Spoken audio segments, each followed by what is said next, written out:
মাথা যন্ত্রণা করছে?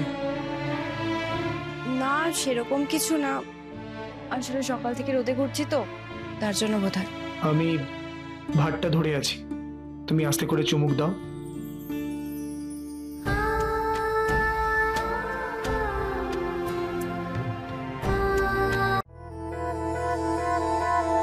দাদা, বড় রাস্তাটা কোন দিকে?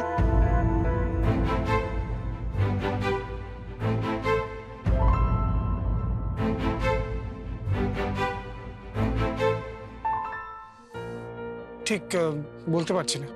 এখানে নতুন? অবশ্য দেখেই মনে হচ্ছে। এখানকার হাওয়ার একটা গুণ আছে জানেন তো, এখানে হাওয়ায় ভালোবাসা ভাসে।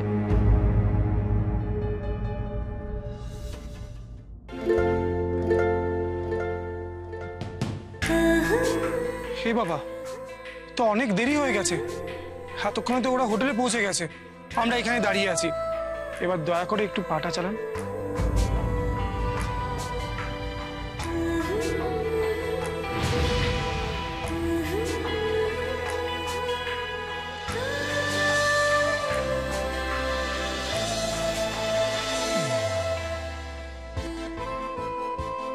তুমি তো দেখছি বাচ্চা মেয়ের মতো, ঠিক করে হাঁটতেও পারো না।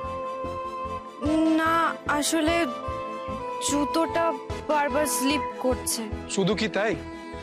সবসময় গাড়ি করে ঘোরো, ঠিক করে রাস্তায় হাঁটার অভ্যেসটাও নেই। এই নাও, আমার হাতটা শক্ত করে ধরো।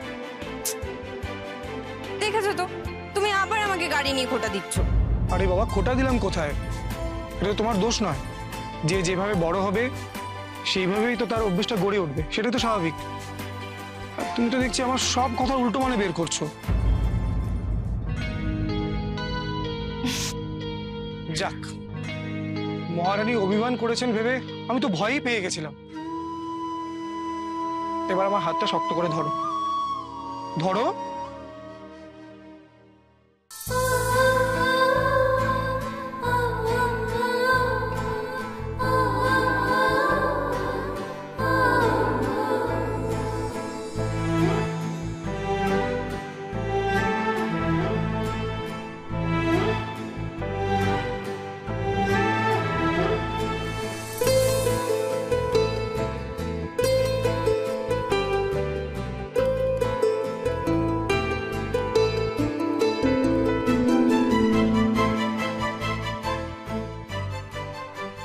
আরে, জায়গাটা তো আর শহরের মতন হ্যাপেনিং নয়, তাই না? তো সন্ধ্যের পর না এখানে সত্যি সেরকম কিছু করার থাকে না। থাক, আর কিছু না হোক, অন্তত ট্রাফিক আর পলিউশনটা নেই। ফিরে তো আবার সেই শুরু হবে, দুদিন অন্তত কানটা শান্তি পাবে। ঠিক বলেছিস, ফিরে তো আবার সেই পরীক্ষা, পড়াশোনা, টিউশন, আবার সে আগের মতো চাকরি বেসিং লাইফ। উফ, আমার মনে হচ্ছে আমি এখানেই থেকে যাই, জানিস তো। এইসব জায়গায় না দুদিনের জন্য আসলে ঠিক আছে, বেশি দিন থাকলে বোর হয়ে যাবে। আরে দূর, বেশি দিনের কথা বাদ দাও তো, আজকে বিকেলে কি করব সেটা বলো। ওই শুধু শুধু বসে বসে বোর হতে পারবো না কিন্তু, প্লিজ কিছু একটা করতে হবে। হ্যাঁ, মনে রাখার মতো কিছু একটা করা যায়। তাছাড়া আজই তো লাস্ট দিন, এরপর আবার কবে সবাই মিলে ঘুরতে এসে একসাথে বসে আড্ডা দেওয়ার সময় সুযোগ হবে কেউ জানি না। আচ্ছা ঠিক আছে, তোরাই বল কি করবি। এই বলছি, গানের লড়াই খেললে কেমন হয়? এ আবার নতুন কি? এ তো আকছার খেলি কমন রুমে। তাহলে গানের লড়াই ক্যান্সেল। এই ডান্সার আর্ট খেলবি? বাসে অনেকক্ষণ খেলা হয়নি, চ। এই না না না না, প্লিজ প্লিজ প্লিজ, ওটা খুব শক্ত, আমি খেলবো না। আর তাছাড়া একবার তো খেলা হয়েছেই, আবার না হয় ফেরার সময় খেলবো।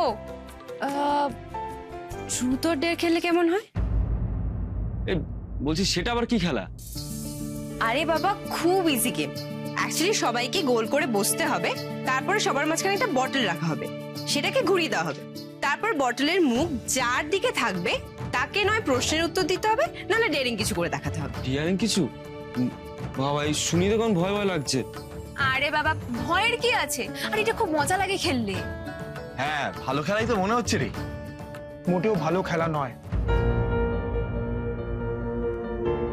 ডিয়ারিং কাজ করতে গিয়ে কে কি করে বসবে তার কোনো ঠিক নেই।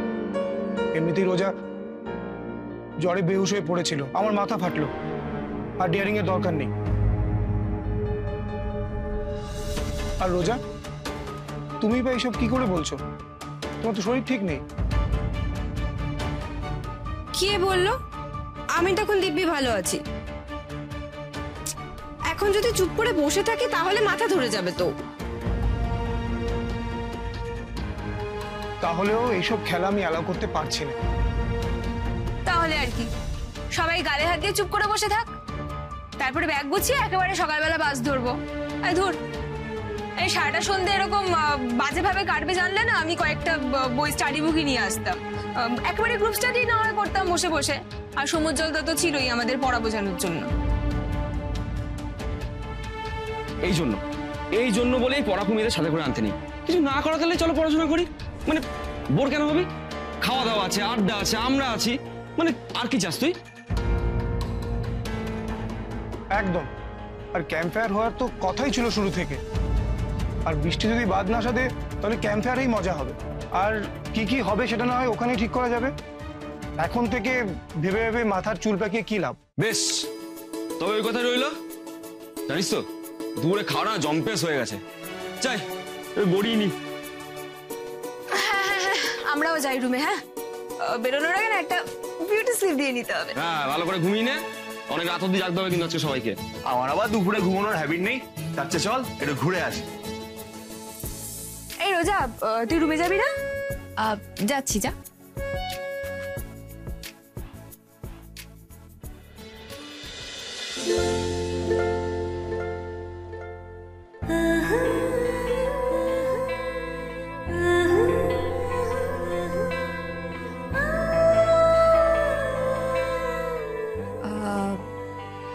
তোমার কপালের ব্যথাটা কেমন আছে এখন? একটু কমেছে, মাঝে মাঝে একটু চিনচিন করে। সকালে তো তোমার ড্রেসিংটা করা হয়নি। দাঁড়াও, তোমার ব্যান্ডেজটা চেঞ্জ করে দিই। এক্সকিউজ মি, ফার্স্ট এড বক্সটা আরেকবার দেবেন প্লিজ?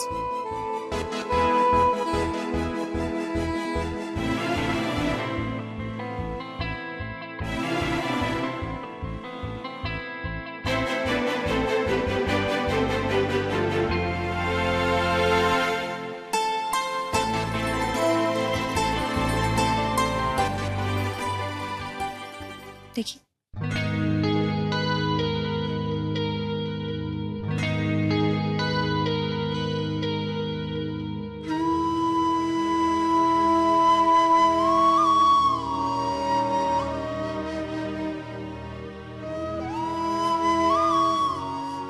এই তো অনেকটাই শুকিয়ে গেছে।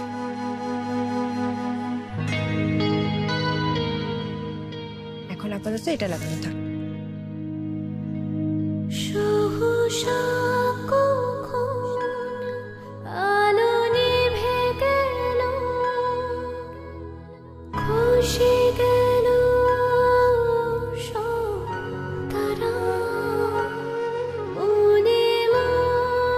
ওষুধ খেয়েছিলে?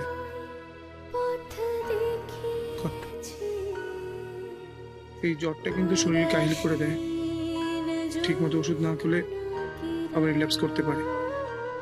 আচ্ছা শোনো, ক্যাম্প ফায়ারে তুমি কিন্তু নাচ করতে যেও না, এমনিতেই দুর্বল, মাথা ঘুরিয়ে পড়ে টরে গেলে আরেক বিপত্তি।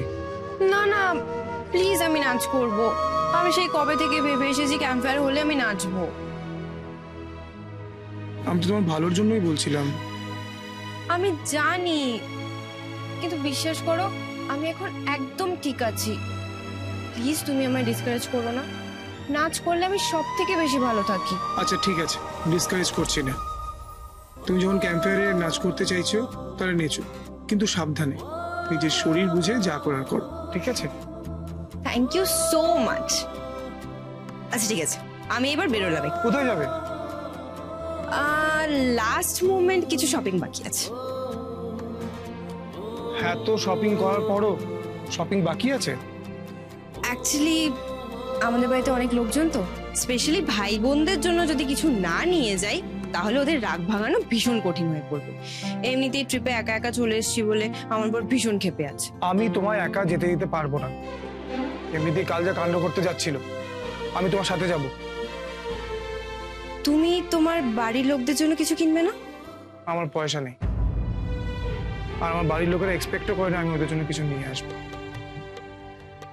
তোমরা যেখানে দু হাত খুলে অফুরান টাকা খরচা করতে পারো, আমাদের সেখানে সংসার চালাতে হিমশিম খেতে হয়।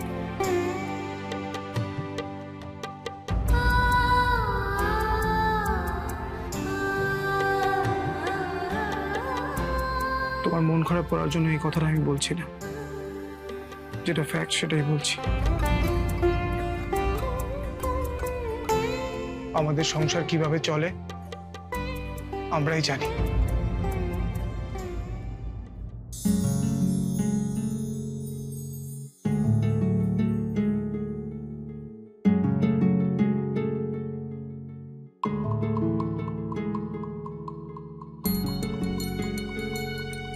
দাদা, হ্যাঁ, একটা কথা বলার ছিল।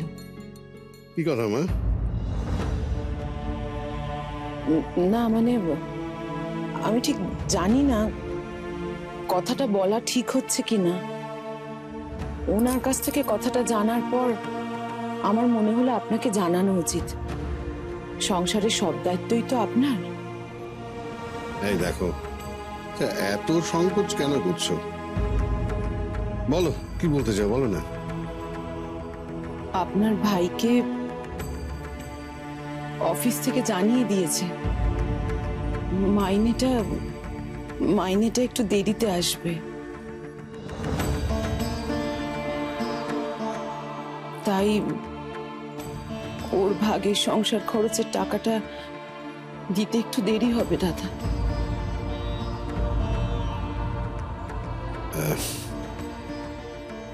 চিন্তা করো না মেজবৌমা, আমি মুদিকে বলবো আরো কটা দিন বাকি রাখতে। চেনা লোক তো, আপত্তি করবে না। আমি বুঝি দাদা, আমি বুঝি আপনার উপর যে কি চাপ তা আমি বুঝি।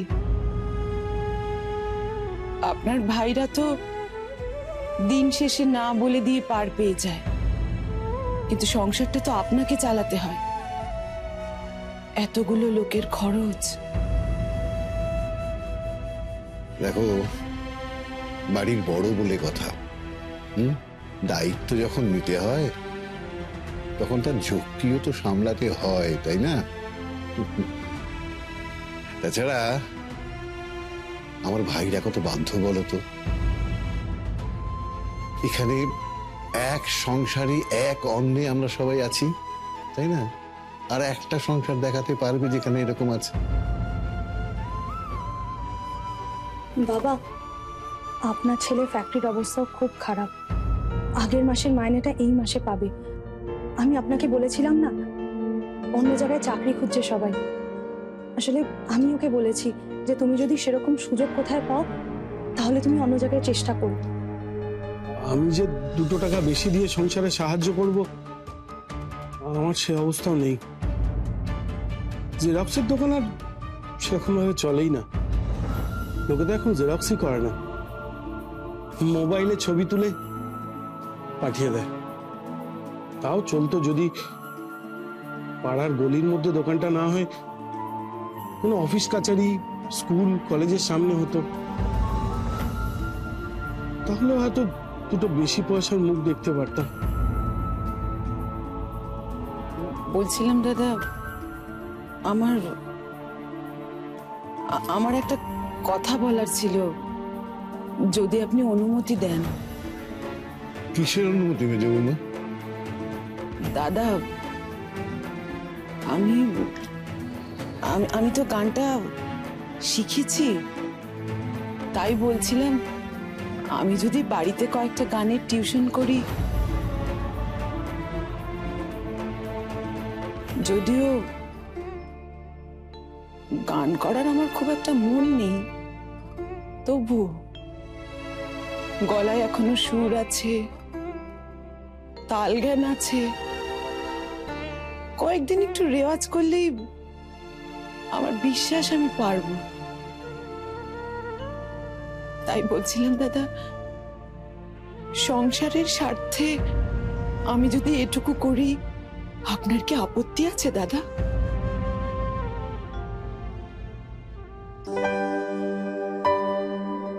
তুমি আবার গান করবে মেজো কাকি? এ তো খুব ভালো কথা। না,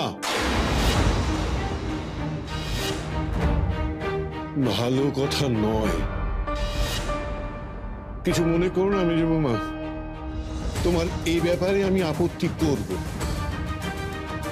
বাড়ির এতগুলো ছেলে থাকতে বাড়ির মেয়ে বউরা কেন রোজগার করতে যাবে? আপনি এটা কি কথা বলছেন বাবা? মেয়েদের রোজগার করাটা কি খারাপ কথা? আজকালকার দিনে তো সব মেয়েরাই। আচ্ছা, কাল যদি আমি চাকরি করি, আপনি কি আপত্তি করবেন?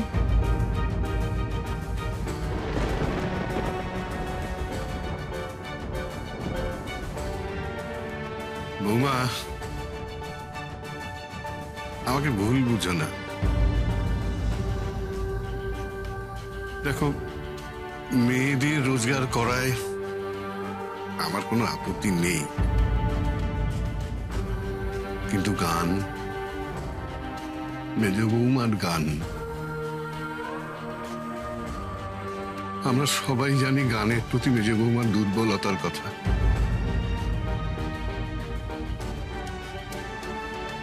গান হচ্ছে মেজ বৌমার ভালোবাসার জিনিস, প্রাণের ধন।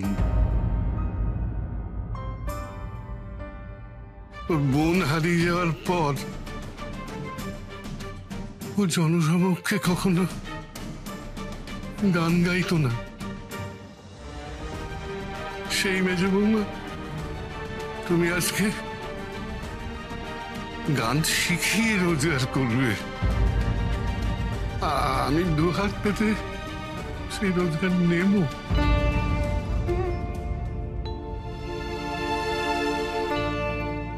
জানো তো, সব কিছু বাজারে বেচা যায় না, আর সবাই সবকিছু দাম দিতে পারে না। তোমার গান অমূল্য, অমূল্য বৌমা।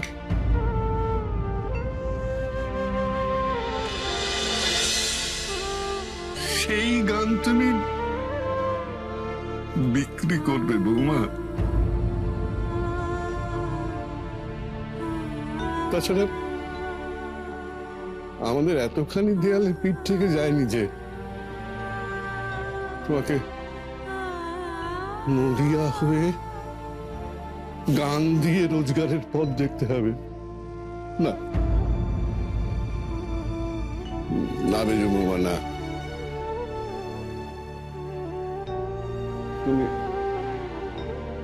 তুমি ওসব নিয়ে ভেবো না। হ্যাঁ, ও আমি ঠিক সামলে নেব।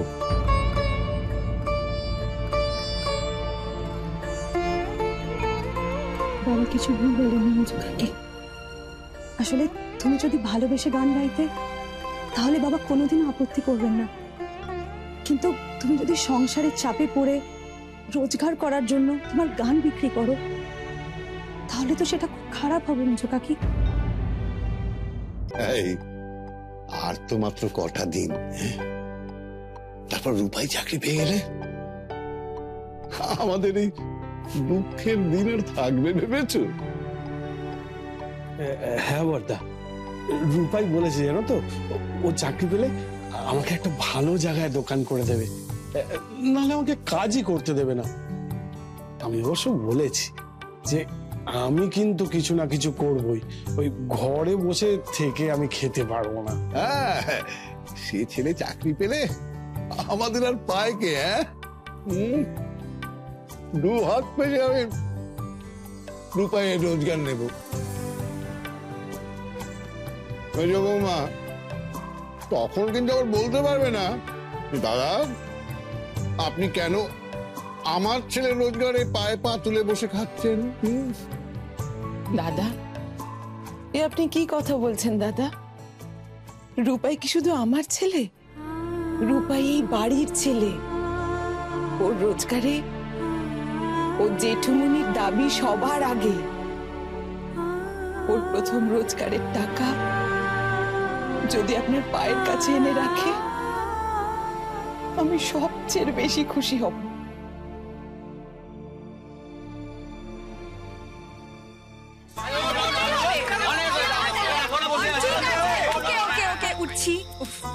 চল গান কর, গান গা। চল শুরু করি। জাগরণে যে বিভাবনটা গা। ঠিক আছে, চল। জাগরণে যাইবে ভাবরে, আখি হতে ঘুম নীল হরি, কে নীল হরি, মোরে মোরে জাগরণে যাইবে ভাবরে। এ বাবা, এরপর তো জানি না।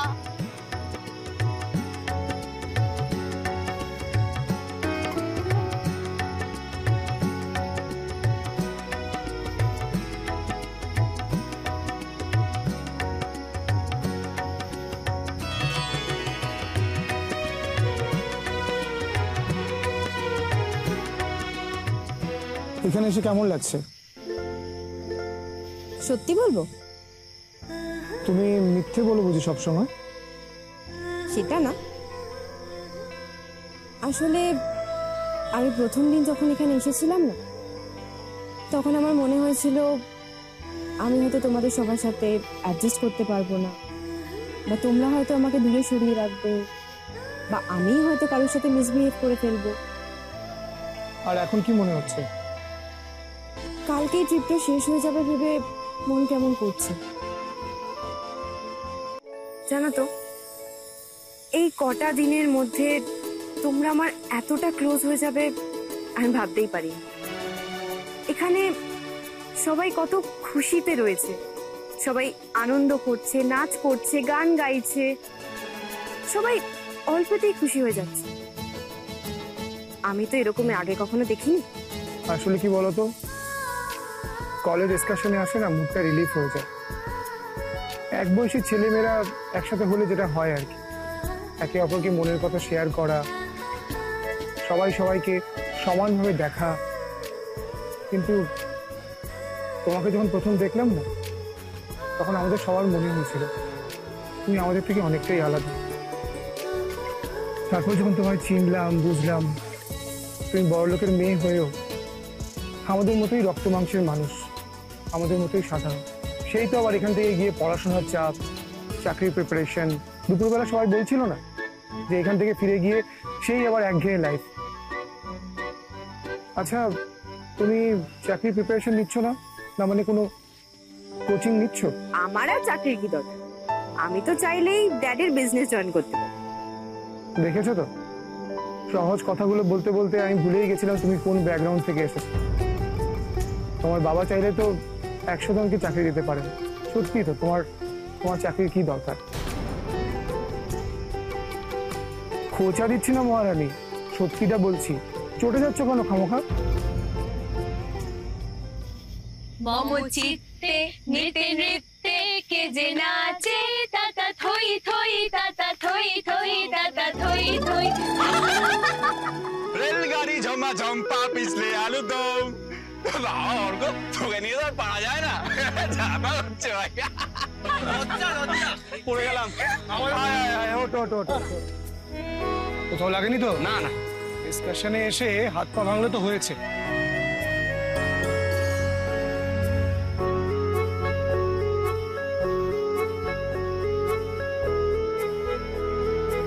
কি রে, হাতটা ছাড়, আমি নিজের পা দাঁড়াতে পারি। আমার সমুদ্র এমন করে ওর করে হাতটা ধরেছে যেন নিজের গান। আরে ছাড় ছাড়, ছাড়তেই ভুলে গেছে। তোরা আবার শুরু করলি? তোদের নিয়ে না সত্যি পারি না। আওয়াজ দেওয়ার কোনো সুযোগই আমরা মিস করি না। তবে তুমি যদি বাঁচতে চাও, এক্ষুনি আমাদের গান শোনাও। আবার গান? সমুজ্জ্বল গাইবে আর রোজা নাচবে। চলো চলো গান হোক।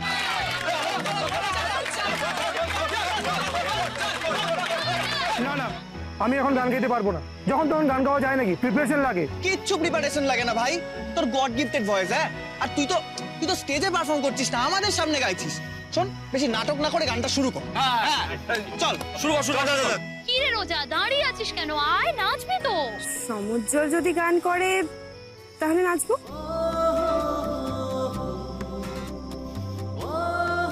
ব্যাস, তাহলে তো হয়ে গেল। হ্যাঁ, তো বন্ধুগণ, আজকে রাতের স্টার অ্যাট্রাকশন হলো সমুজ্জ্বলের গান আর রোজার নাচ। তো সবাই আমাদের স্টার অ্যাট্রাকশনদের হাততালি দিয়ে মঞ্চে তুরি আগুনের সামনে স্বাগত করুন।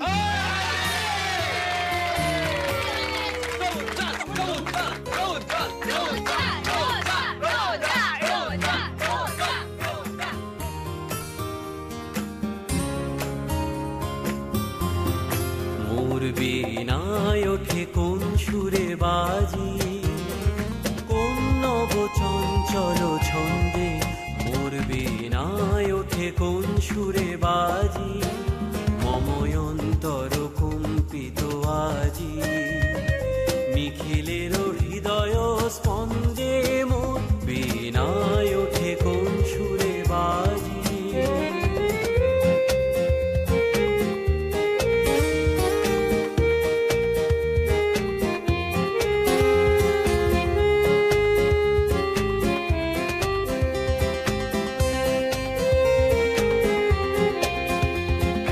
আসে কোন তরুণয় শান্ত, উড়ে বসনাঞ্চল প্রান্ত। আলোকের নৃত্যে বনান্ত, মুখরিত অধীর আনন্দে। মোর বীণায় ওঠে কোন সুরে বাজি।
আমার কিন্তু তো সেদিনের স্টেজ পারফরমেন্সের চেয়ে আজকের নাচটা অনেক বেশি ভালো লেগেছে। একদম ঠিক বলেছিস। আর ওই দিন তো প্রোগ্রামের ব্যস্ততায় ভালো করে নাচটা দেখতেই পারলাম না।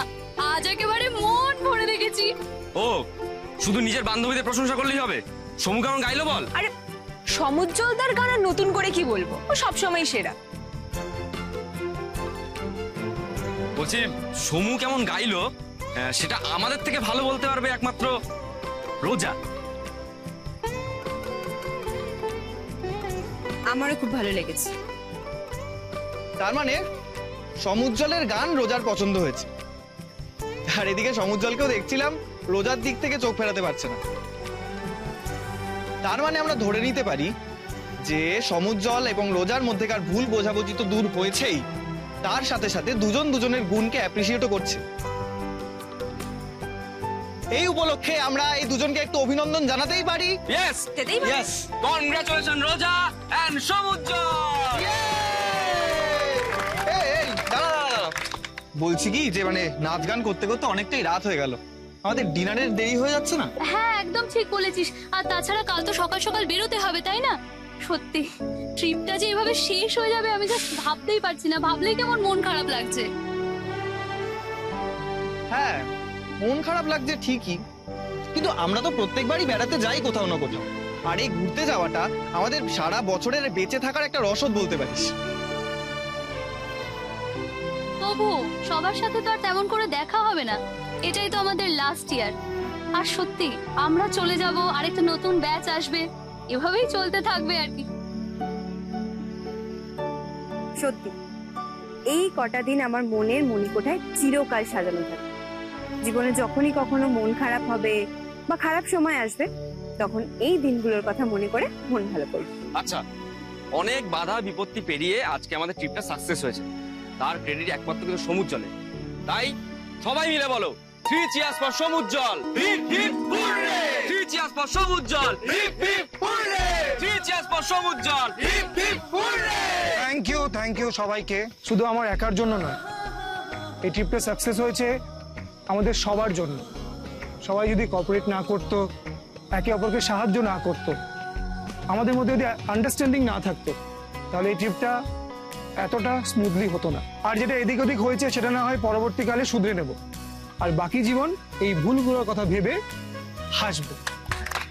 চলো আচ্ছা চল চল, অনেক রাত হয়েছে, চল ডিনারে চল। চল চল চল চল।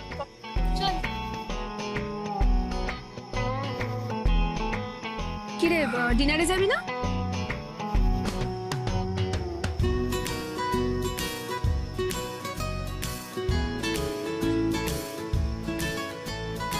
তুমি বললে না তো আমার নাচ কেমন লাগলো?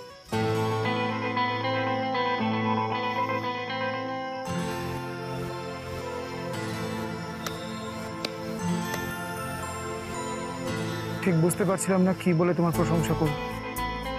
সেই দিন স্টেজের কৃত্রিম আলোয় তোমার নাচ দেখে মনে হচ্ছিল স্বর্গের কোনো দেবী আমার সঙ্গে নাচ করছে, যাকে আমি চিনেও চিনি না।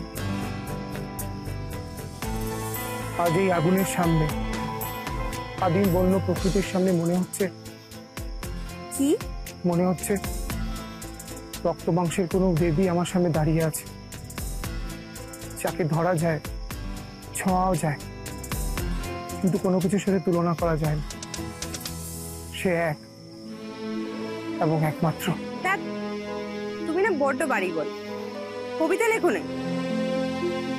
লিখি না, কিন্তু এবার ভাবছি লিখবো। আমারও কিন্তু সেদিনও তোমার গান ভালো লেগেছিল, আর আজও খুব ভালো লেগেছে। শুধু ভালো, আর কিছু না? আমি তো আর তোমার মতো কাব্য করতে পারি না, তবে আমার নাচ যে তোমার আজকে ভালো লেগেছে, সেটাই আমার আজকে সব থেকে বড় পুরস্কার। তুমি তো আমাকে এর আগে পছন্দই করতে পারতেন। আমি নাকি বড়লোকের দেমাগি মেয়ে, ইনডিসিপ্লিন, এই সেই, তুমি তো আমাকে সহ্যই করতে পারতেন। এই রে, তুমি কি আবার পুরনো কথা নিয়ে আমার সঙ্গে ঝগড়া করবে নাকি? করবোই তো। তুমি এতদিন আমাকে কত কি শুনিয়েছো বলো তো? আমার নাকি মাটিতে পা পড়ে না, আমি নাকি বাবার টাকার গরমে চলি। আচ্ছা বাবা, ভুল হয়ে গেছে, আমি তোমায় ভুল বুঝেছি, মাফ করে দাও প্লিজ। কান ধরলে 7 খুন মাফ হয়ে যায়, তাই না? আর তুমি যে এতদিন ধরে আমাকে এত খারাপ খারাপ কথা বলেছো, তার জন্য আমি কত কষ্ট পেয়েছি তুমি জানো? কত কেঁদেছি আমি। তুমি পারবে সেই কষ্টগুলো দূর করতে? ছেলেটা আমাকে অপমান করে, সবসময় অপমান করে, সমস্যা অপমান আমাকে। সরি রোজা, বিশ্বাস করো আমি তোমায় কষ্ট দিতে চাইনি। কিসের সরি? তুমি প্রোগ্রামের দিনও আমার পিসিমণিকে অপমান করেছো, আমার ড্যাডির পাঠানো খাবার পর্যন্ত খাওনি, আর তারপর কি বলেছিলে? আমি নাকি টাকা দিয়ে সবাইকে কিনতে চাইছি। তুমি জানো তোমার এই কথাগুলো আমাকে কতটা হার্ট করেছিল?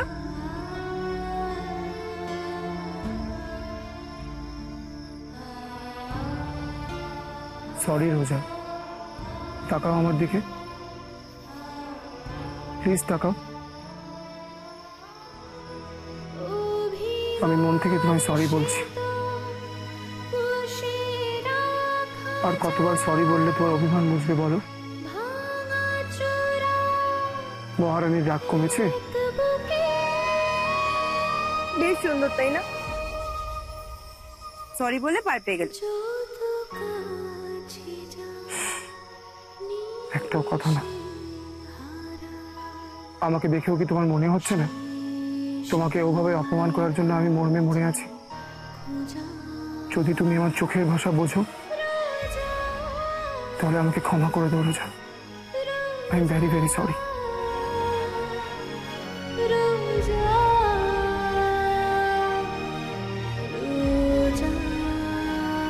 চলো আমরা একটু হেঁটে আসি।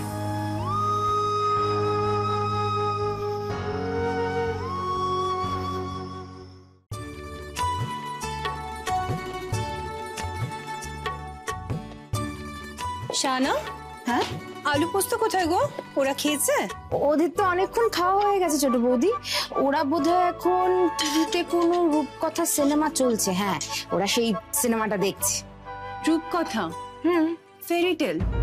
আচ্ছা শাহানা, তোমাকে আমি কতবার করে বারণ করেছি না যে ওই সমস্ত আজগুবি সিনেমা ওদের দেখতে দিও না? ছোট বৌদি, আমরা তো ছোটবেলায় কত রূপকথার গল্প পড়েছি। কি মুশকিল বলো তো, আমাদের ছোটবেলা আর ওদের ছোটবেলার মধ্যে অনেকটা ডিফারেন্স আছে। আচ্ছা এখন কি ওই রাক্ষস কোকসের গল্প পড়ার সময় নাকি দেখার সময়? ওদেরকে বাস্তবটা চিনতে হবে, প্র্যাকটিক্যাল হতে হবে, না হলে তো ওরা পিছিয়ে পড়বে অন্যদের থেকে। দেখ শাহানা, এটা কিন্তু তোর বৌদি একদম ঠিক কথাই বলেছে। তুই ওদের সায়েন্স ফিকশন নিয়ে পড়া, বায়োগ্রাফি বা হিস্টোরিক্যাল যে প্রোগ্রামসগুলো হয় সেগুলো সব দেখা, যাতে ওরা নিজেরাই এক্সপেরিমেন্টে আগ্রহ পায়। আজকাল তো বাড়িতে বসেই পুরো দুনিয়াটা এক্সপ্লোর করা যায়, সেই সব দিকে ওদের ইন্টারেস্টটাকে গ্রো করা। হ্যাঁ না, যত সব আজগুবি রূপকথা কল্পকথা এইসব গল্প ওদের দেখতে বলছিস, এগুলোই দেখতে এনকারেজ করাচ্ছিস। এসব কথা আমি অনেকবার বলেছি, কিন্তু না, তুমি তো তোমার মতোই কাজ করবে। এই করে করে তুমি কিন্তু রোজাকে একটা ভীতু মেন্টালিটির মেয়ে তৈরি করেছো, আর এখন সেটা আলু পোস্তকে করছো। এক্স্যাক্টলি, ছোট ঠিকই বলেছে। রোজা এই যে এত ছিচকা দুনে হয়েছে, এত জিদ্দি হয়েছে না, এই সবটা হচ্ছে শাহানার জন্য। শোনো, তুমি কিন্তু সময় থাকতে থাকতে আলু পোস্তর জন্য একটা 24 ঘন্টার গভর্নেন্সের ব্যবস্থা করো, যার আন্ডারে আলু পোস্ত প্রপারলি থাকবে। পেপারে অ্যাড দাও। আর আজকাল তো অনেক শিক্ষিত মেয়েরাও আছে যারা এই ধরনের কাজ করতে চায়, আর আমরা তো টাকা পয়সা নিয়ে কোনো কার্পণ্য করবো না। সে ছোট বৌদি, টাকা পয়সা দিয়ে তোমরা আলু পোস্তর দেখাশোনা করার জন্য লোক রাখতেই পারো, কিন্তু সে কি আমার মতো করে ওদের ভালোবাসতে পারবে? তোমরা কিছু মনে করো না, কতটুকু সময় দিতে পারো বলো তো তোমরা দুজন ওদেরকে? চা আদর আবদার সব তো আমার কাছে, সেটুকু কেড়ে নেবে?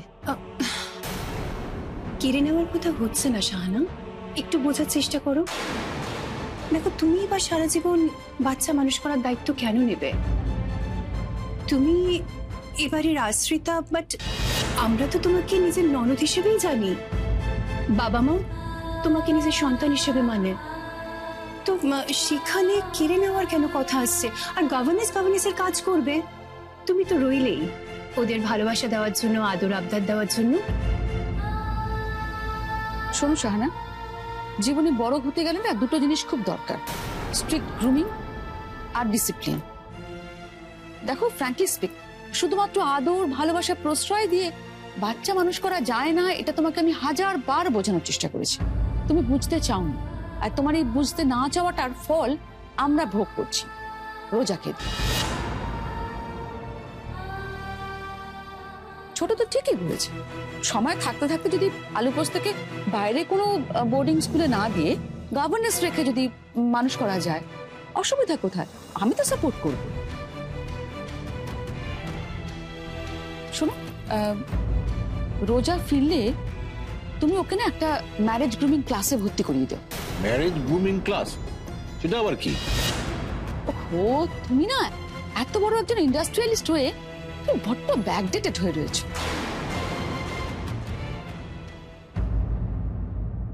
ম্যারেজ গ্রুমিং ক্লাস মানে আফটার ম্যারেজ শ্বশুর বাড়িতে কিভাবে বিহেভ করবে, আদব কায়দা আচার আচরণ এগুলো শিখিয়ে দেওয়া হয়।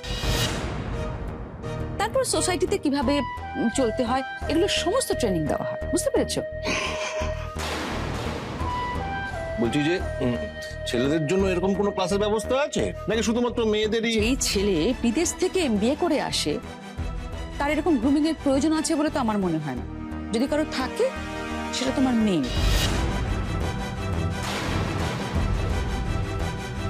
না হলে বিয়ের পরে কি করতে কি করে ফেলবে, মাঝখান থেকে আমার নাকটা কাটা যাবে। হ্যাঁ রে দাদা, বলছি রোজার বিয়ের ব্যাপারে কি আর কোনো কথা এগিয়েছে? না না, আর কি কথা এগোবে, যা কথা হয়েছে তবে বললামই তো। শোন না, রোজা ফিরলে আমি ভাবছি যে দুটো ফ্যামিলি একসঙ্গে বসে রোজা আর সূর্যর এনগেজমেন্টের দিনটা ফাইনাল করতে হবে। শিওর। হ্যাঁ, খুব ভালো হয়। মানে এনগেজমেন্ট হয়ে থাকলে না খুব নিশ্চিন্ত থাকা যায়।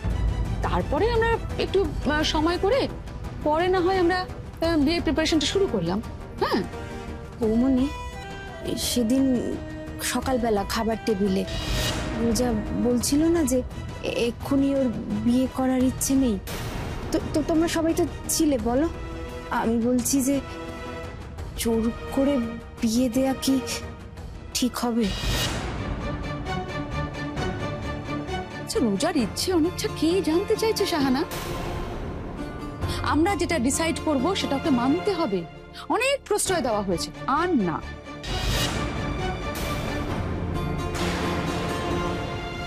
শোনো, ওকে বোঝাও, ওকে বুঝতে হবে যে আমরা যে ডিসিশনটা নিচ্ছি সেটা ওর ভালোর জন্য নিচ্ছি।